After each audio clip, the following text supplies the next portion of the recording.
that I actually found out the reason we are deficient in vitamin D.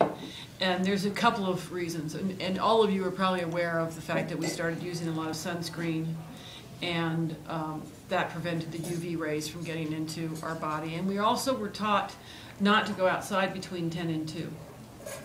Well, between 10 and 2 is the only time that you actually, the UV rays are strong enough to absorb to get vitamin D.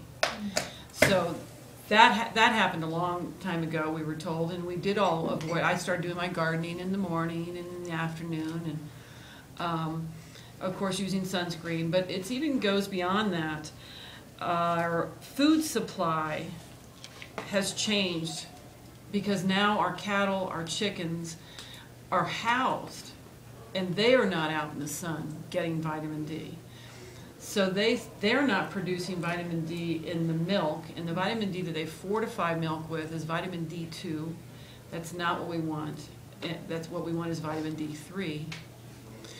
And they started to test yolks of eggs, which is a very good source of vitamin D, and they were coming up nil on vitamin D because chickens are so well housed and so well taken care of without free range. And the free range chickens do still contain a good amount of vitamin D. Another reason to buy free range, and another reason to buy grass-fed beef and milk that has been obtained from grass-fed cows, which is very hard to find. You can't even find it in New Mexico, but you can in California. So there we have some reasons. I don't know if any of you knew that those were some of the very particular reasons that we're so low in vitamin D, beyond just the sunscreen and being taught not to go out during the best time to absorb vitamin D. I think that vitamin D is also, it's not just any vitamin. It's not just vitamin C, it's not vitamin B. Everything in our system does something differently for us. Our different nutrients are all doing something different, and vitamin D is not actually just any old vitamin. It actually is produced into a hormone. Sorry.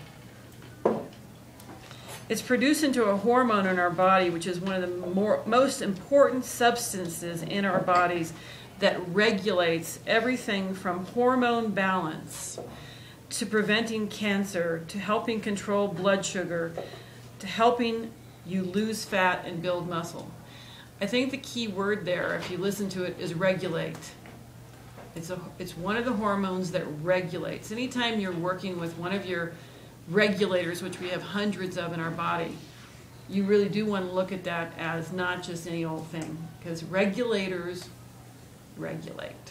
Hormone balance, blood sugar, your systems are really reliant on that being well fortified for you, because it's a regulator.